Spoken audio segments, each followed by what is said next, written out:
Ora, boa noite a todos, mais um direto para continuarmos a estudar a nossa literatura portuguesa, extraindo o texto do livro que escrevi, Portugal no primeiro quartel do século XX, e vamos continuar do local de onde tínhamos partido, não é?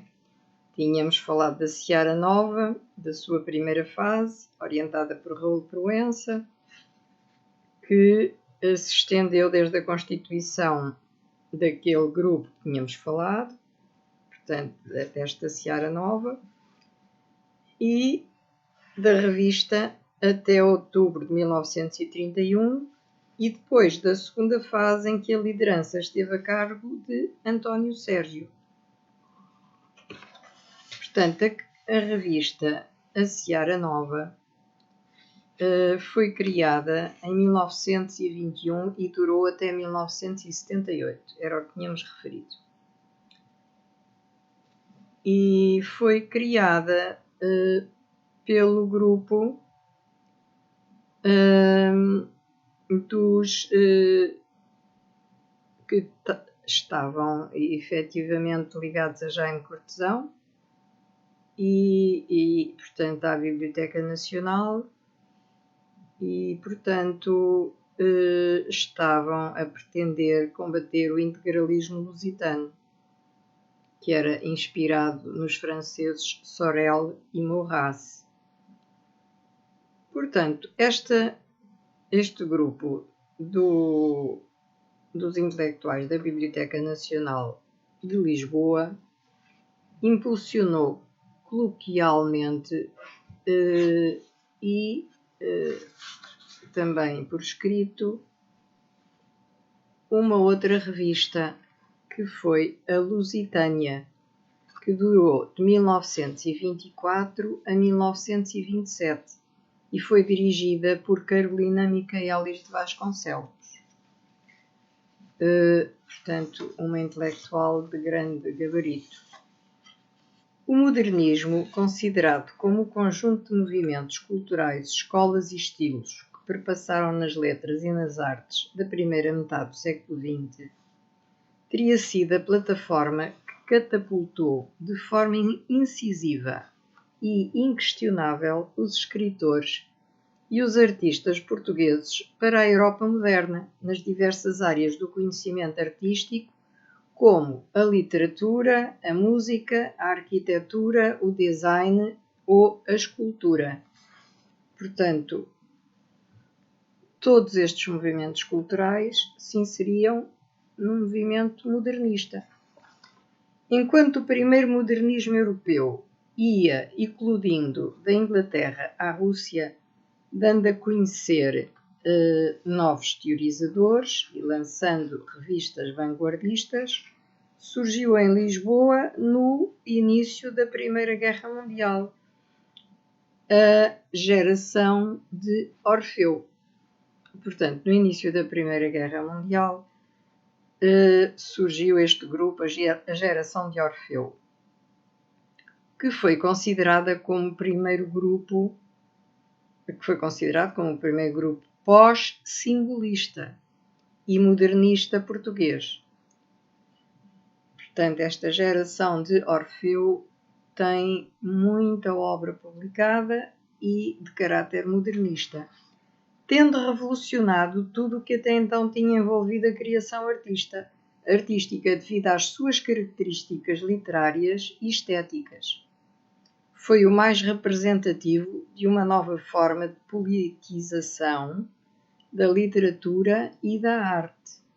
Portanto, tinham novas ideias, tanto literárias como políticas, relativamente à sociedade e à maneira de se expressarem e, portanto, foram de muita influência para os futuros escritores portugueses e também para os europeus.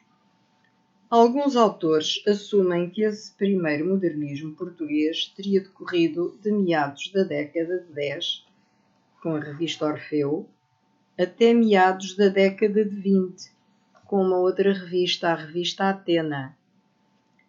De vastos horizontes e visão cosmopolita, portando a eitos partilhos académicos, teorias e códigos do passado, atirados a partir de então para um canto, quais safras insípidas, madurrentas e obsoletas, surgiu uma new culture, uma nova cultura, ganhando espaço e ambição, rompendo com as antigas doutrinas fomentadas pelas escolas anteriores, em uníssono com os avanços intelectuais da cultura europeia. Dela brotariam os mais perfumados frutos num passo de gigante para a liberdade através do Orfeu. Esse grupo do Orfeu, que integrou no seu seio Fernando Pessoa, Mário Sá Carneiro, Almada Negreiros, seus iniciais fundadores, Santa Rita Pintor, Ângelo de Lima, António Ferro e Raul Leal, pretendia impor-se ao público sob roupagens modernas, não descurando, porém, a originalidade nem o passado nacionais. Surgem então os seguintes órgãos de expressão: Orfeu, em 1915, É Real, em 1915 também, Centauro no ano seguinte, Exílio também em 1916, bem como Ícaro, Portugal Futurista em 1917, Revista Portuguesa em 1923, Contemporânea, que foi de 1922 a 1926. Novamente, Atena, de que já tínhamos falado, que foi de 1924 a 1925, durou um ano. E ainda uma outra, Sudoeste. Portanto, estes órgãos de expressão foram todos iniciados nesta fase. Desde 1915 do Orfeu até 1935, que é a data em que foi publicada Sudoeste. Distinguir-se-á aqui, fazendo-lhe referência especial por ter sido a primeira obra elaborada por esse arrojado grupo de intelectuais portugueses e a mais comentada, a revista Orfeu, que foi lançada por Fernando Pessoa e seus amigos em março de 1915, no governo de Pimenta de Castro, publicados 2 números da revista que causaram escândalo porque vinham revolucionar o pensamento e a ordem social até aí estabelecida. Não foi possível àquele grupo modernista, devido à falta de verba, publicar o 3º número da mesma, completamente organizado e com os textos prontos para serem impressos. Do Orfeu I, sob a direção de Luís de Montalvor, em Lisboa, e de Ronaldo de Carvalho, no Rio de Janeiro, para além da introdução elaborada por Luís de Montalvor, constavam as seguintes composições: Poemas de Sá Carneiro, para os indícios de Oiro. Poemas de Ronaldo de Carvalho, o drama estático Marinheiro, da autoria de Fernando Pessoa, escrita em 1913, que o autor dedicou a Carlos Franco. 13 sonetos de Alfredo Pedro Guisado, frisos, ou seja, textos em prosa, de José de Almada Negreiros, poemas de Cortes Rodrigues, Opiário e Ode Triunfal de Álvaro de Campos. Isto foram os textos publicados na revista Orfeu I, ou Orfeu I. Depois, quanto ao Orfeu II, Orfeu II, sob a direção de Fernando Pessoa e de Mário de Sá Carneiro, deu ao prelo os seguintes conteúdos: Poemas inéditos, de Ângelo de Lima, Poemas sem suporte, de Mário de Sá Carneiro, Poemas de Eduardo Guimarães, Atelier, Nova Vertígica, Poemas de Violante de Cisneiros, Ode Marítima, de Álvaro de Campos, o poema Narciso, de Luís de Montalvor, Chuva Oblíqua, poemas interseccionais, interseccionistas, digamos, de Fernando Pessoa. Finalmente, o Orfeu III, Orfeu III, integrava os textos que seguidamente se citam: Poemas de Paris, de Mário de Sá Carneiro. Após o rapto, composição de Albino Menezes. Gládio e Além Deus, poemas de Fernando Pessoa. Por esse crepúsculo, a morte de um fauno, romanzeiras, de Augusto Ferreira Gomes.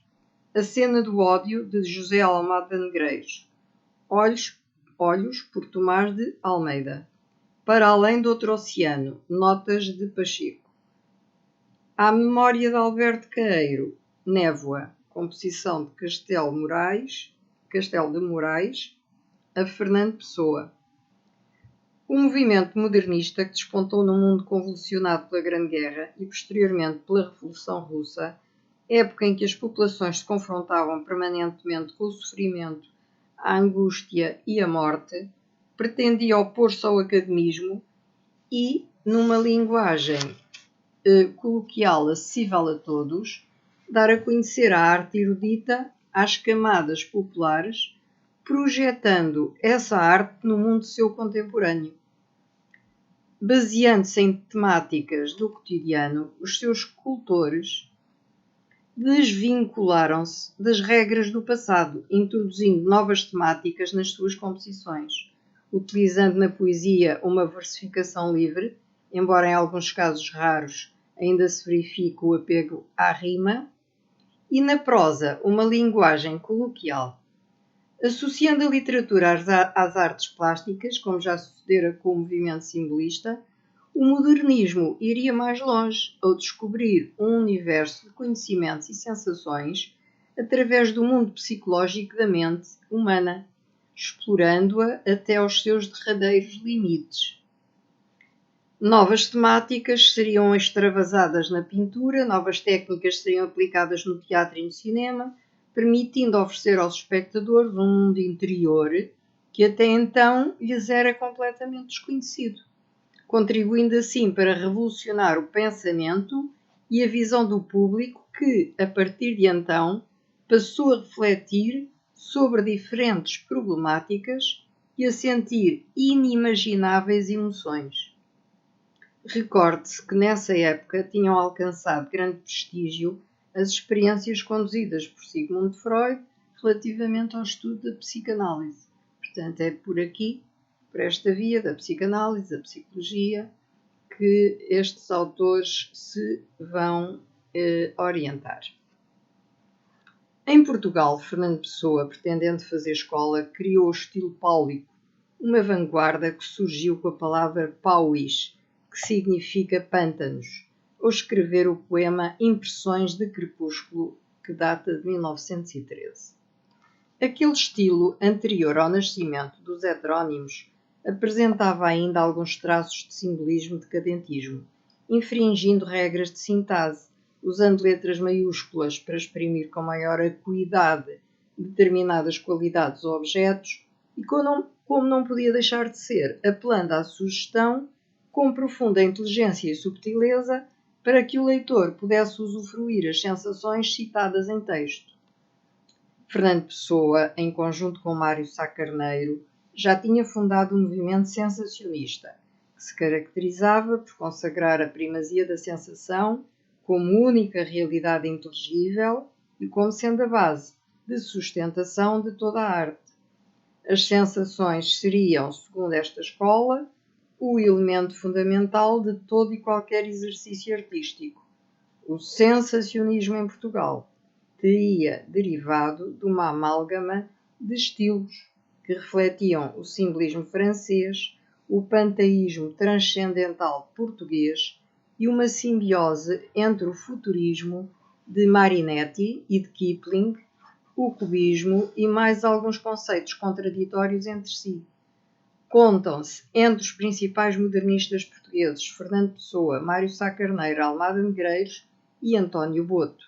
No teatro e na novela burguesa, Júlio Dantas e Henrique Lopes Mendonça.